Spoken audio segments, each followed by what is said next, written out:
ज्ञान की दुनिया में आपका स्वागत है। कन्हाई जी इसके साथ मैं हूँ कन्हाई, जहाँ हर शब्द में ज्ञान, हर पंक्ति में नई सोच। तो सुनिए, सीखिए और अपने सपनों को साकार कीजिए। तो चलिए इस ज्ञान यात्रा की शुरुआत करते हैं, एक नई कहानी, एक नई जोश के साथ। आज हम बात करने जा रहे हैं भारतीय राजनीति के सबसे बड़े जन आंदोलनों में से एक, जेपी आंदोलन की। यह कोई साधारण विरोध प्रदर्शन नहीं था, बल्कि यह भारत के लोकतंत्र को नई दिशा देने वाला संघर्ष था। इस आंदोलन ने सत्ता के अहंकार को तोड़ा, युवाओं को जागरूक किया और पूरे देश को एक दिखाया कि जनता की ताकत के आगे कोई भी शासन अमर नहीं हो सकता।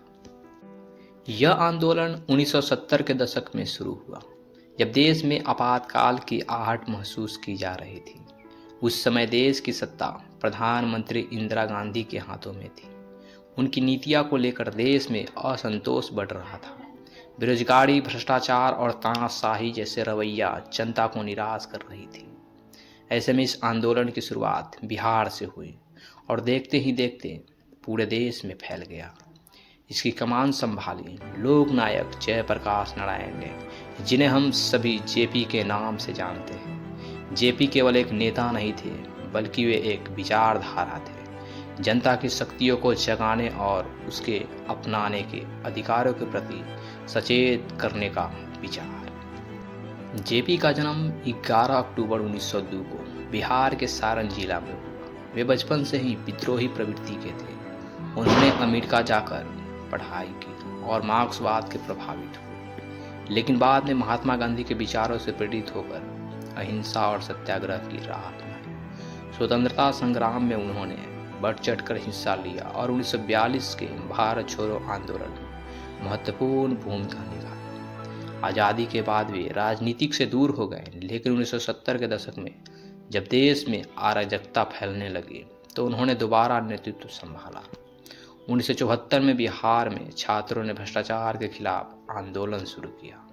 सरकारी महकमों में रिश्वतखोरी बढ़ रही थी, महंगाई चरम पर थी और सरकारी तंत्र पूरी तरह निष्क्रिय हो चुका था। इसी माहौल में छात्र संगठन ने पटना में विरोध प्रदर्शन किए और जब पुलिस ने उन पर लाठीचार्ज की तब आंदोलन और भड़क उठा। इस स्थिति को देखते हुए छात्रों ने जेपी से नेतृत्व की अपील की। पहले तो उन्होंने माना किया, लेकिन जब उन्होंने देखा कि पूरा देश परिवर्तन चाहता है तो वे इस आंदोलन का हिस्सा बन गए। जेपी ने इस केवल बिहार तक सीमित नहीं रखा, उन्होंने इसे संपूर्ण क्रांति का नाम दिया। उनका मानना था कि सिर्फ सरकार बदलने से कुछ नहीं होगा, बल्कि पूरे व्यवस्था परिवर्तन की जरूरत है। उन्होंने भ्रष्टाचार, तानाशाही, बेरोजगारी, शिक्षा प्रणाली में सुधार और प्रशासन में पारदर्शिता की मांग उठाई। उनका नारा था, सिंहासन खाली करो, जनता आती है। ये पंक्तियाँ इतना मशहूर हो गई कि सभी के अंदर आग लगा दी। सरकार के खिलाफ इस आंदोलन ने पूरे देश में हलचल मचा दी। दिल्ली, उत्तर प्रदेश, बंगाल, गुजरात और अन्य राज्यों में भी जनता सड़कों पर उतर आई। विरोध प्रदर्शन तेज होने लगे और सरकार को इसे दबाने के लिए सख्त कदम उठाने पड़े। पुलिस बल का इस्तेमाल किया गया, नेताओं को गिरफ्तार किया गया, लेकिन आंदोलन नहीं रुका। जेपी के भाषणों ने लोगों में ऊर्जा भर दी।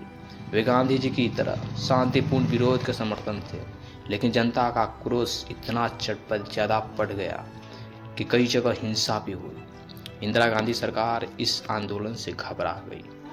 1975 में जब इलाहाबाद हाई कोर्ट ने इंदिरा गांधी के चुनाव को अवैध करार दिया तो उन्होंने 25 जून 1975 को देश में आपातकाल लागू कर दिया। यह भारतीय लोकतंत्र के इतिहास का सबसे बड़ा अंधकारमय समय था। प्रेस पर सेंसरशिप लगा दी, विपक्ष के नेताओं को जेल में डाल दिया गया, नागरिक अधिकार निलंबित कर दिए गए और हर विरोधी आवाज को दबा दिया गया।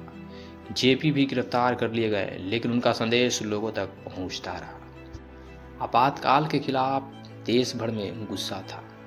जनता अब और सहन करने का तैयार नहीं थी। 1977 में जब चुनाव की घोषणा हुई तो जनता ने इंदिरा गांधी को सत्ता से बाहर कर दिया।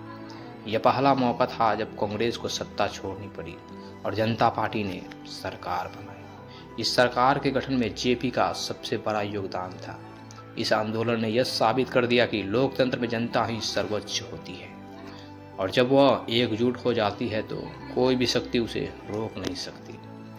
जेपी आंदोलन सिर्फ एक राजनीतिक विरोध नहीं था, बल्कि यह लोकतंत्र की ताकत का सबसे बड़ा प्रमाण था। इसने दिखाया कि सरकार बदल सकती है, लेकिन जनता की इच्छाओं को कुचलना संभव नहीं। आज भी जब हम लोकतंत्र और अधिकारों की बात करते हैं तो यह आंदोलन हमें याद जरूर आता है। यह हमें सिखाता है कि अगर हमें बदलाव चाहिए तो एकजुट यानी यूनिटी दिखाना पड़ेगा। इस आंदोलन के बाद भले ही राजनीति में फिर से उठापटक चली, लेकिन यह आंदोलन भारतीय राजनीति की दिशा बदल चुका था। यह हर नागरिक को यह एहसास करा गया कि लोकतंत्र केवल वोट नहीं, बल्कि यह जनता की निरंतरता, जागरूकता और संघर्ष पर निर्भर करता है। आज हम जेपी आंदोलन को याद करते हैं तो यह सिर्फ इतिहास की एक घटना नहीं लगती, बल्कि यह सीख है। अगर जनता जागरूक हो तो कोई भी सत्ता निरंकुश नहीं बन सकती।